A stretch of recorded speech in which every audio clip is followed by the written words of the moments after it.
Ассаламу алейкум, урматтуу туугандар, катталуучулар. Бүгүн тема тууган күн жөнүндө сөз кылайын дедим.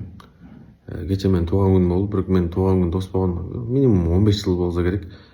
Ушу тууган күн болгондо өзү сүйүнүш керекпи же кайгырыш керекпи? Логикалык суроо да. Мындай карасаң эми Аллага шүгүр, алхамдулилля, Алла жаш берди, мүмкүнчүлүк берди. Бул жашка чыкканы бар, чыкпаганы бар дегендейчи. Бир четинен карасаң, Хасан Басир айткан экен, инсан, сен күндөрдөн турасың. Күн өткөн сайын сенин бир бөлүгүң кемип баратат. То есть сенин лимитиң өтүп баратат.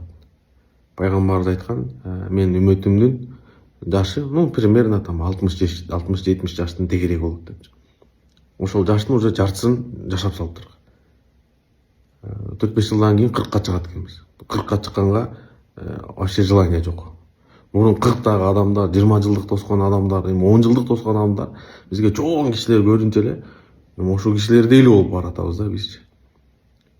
Эми ошо тууган күн өзү тоскон туурабы же туура эмеспи? Исламда албетте тыйбайт, бирок күндөн күнгө биздин убактыбыз өтүп баратпайбы? Ошого ойлонуп атам да. Мисалы, кече карасак, жапжаш балдар элек. 17-18 жашта балдар, Кудай буйрса мектепти бүтүп, университетти бүтүп, анан канча убакытта бар дейт элек. Бирок убакыт зымыраган угуш экен да. Бир паста кантип убакыт азыр арткы жашоону карап көрө турган болсок, көз ачып жумганча өтүп кетти да. Эмнеге жетиштик, эмнеге жетишкен жокпуз дегендейчи. Бирок ушул нерсе экен, жаштык бул адамдын эң чоң ресурсу экен да, эң чоң байлык экен. Азыр апаларыбыз деле бир кезде 18 жашта суйкайган сулуу кыздар болгон, аталарыбыз жаш жигиттер болгон. Азыр мынакей картайды алар. Карлык өзүнүкүн алат экен да. Мурункундай күч кубат жок, мурункундай күч энергия жок, мурункундай сулуулук жок. Убакыт өтүп баратат да.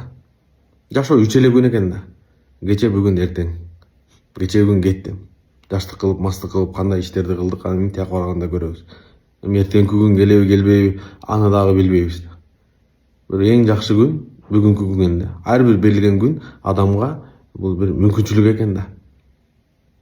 Эң жакшы күн кайсы десе, бул күнөөсүз өткөн күн экен. Бирөөнүн акысына кирбей, бирөөнү гайбат кылбай, бирөөнү ушак кылбай, бирөөнүн акысына кирбей, бирөөнү алдабай, түз туура жашаганга аракет кылган адам, ошондой күндү өткөзгөн адам, бул эң успешный адам, эң успешный күн болду деп айтылат экен да.